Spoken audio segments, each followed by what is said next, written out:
Hi everyone and welcome. In this video, we will be looking at how to edit the ABC question form. So throughout the video, you will see or understand what can and shouldn't be edited and why, how to edit the staff list, and any of the other questions. And we'll talk about who should have editing privileges. So before we get to editing, I want to just show you the difference between the live form, which is this one. You'll see that there's nothing across the top, and the form where you will be able to do the editing. So in here, you will notice that there's lots of things up here in the top. You can change the background. So if you click on here, you can change the color palette. So you can change it to a solid color, or if you wanted to change it to any of these options for the background, you just simply have to click on the picture, click select, and it will apply it to the background of your form. And then that's what people will see when they look at your form. So I'm just going to scroll up to the top here. And before we get started, I just want to talk about who should have access to editing this form. Really, it should be your administrator and the CERT or whoever is in charge of tracking the data within your building. You do not want to share this link or editing privileges with everyone, because then the content of your form will be changing constantly.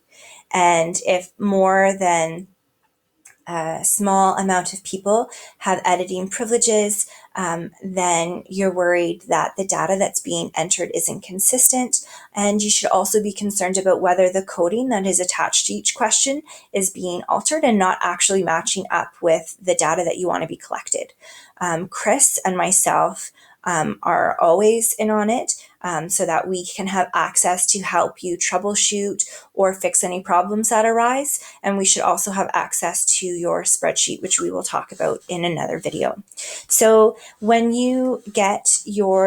Chris or myself share the ABC tracking sheet with you, or the form, you will see that your school will be here at the top. And when you see something highlighted in blue, that should just indicate to you that you are able to edit it. So I can change it to my school, or the short form of the school name, however you choose to name it.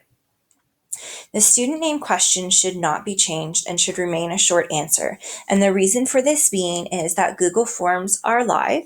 They are on the internet and they can be found.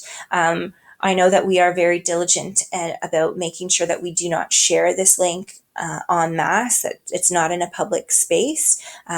But because it is a public forum, people can access it. So for privacy of our students, we do not have student names in a drop-down menu as we do in the staff.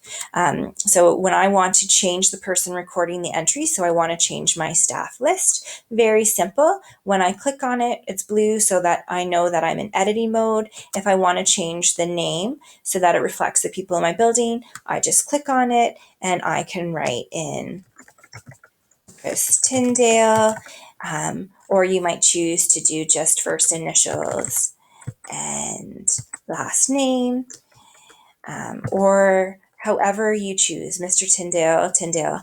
It is up to you, however you choose to enter it. One thing that I want to point out is that I'm going to scroll down here to the bottom. You can have any number of people who are recording your entry. One thing that I like to have is a supply teacher EA ECE option, so that as an admin or as a CERT, I could share it with a supply teacher EA or ECE who came into our building who dealt with behavior, as they do most often, so that they can give their account of the events that happen surrounding that behavior. Another thing that I like to do is if we have transitional EAs or ECEs within our building, I give them a spot on the list, change the name, add another entry so that they have a spot to click on themselves. They feel a part of the staff, creating that culture of community. And then when they leave our building or the time with us is done, just remove the name. It won't affect the data. It won't affect your tracking. It's just nice for them to feel that they are a part of your staff that way. The time of the incident, so this list will change and vary depending on your building. So you just need to adapt and change it to reflect what your building looks like. But one thing that I want to point out that is true for any of the questions is the number. So there are 14 options for this question, which means that in this spreadsheet that we'll get into in another video, it reads the 14 entries. You want your spreadsheet, your form to be finalized before you share it live with people and before people start entering data with your staff.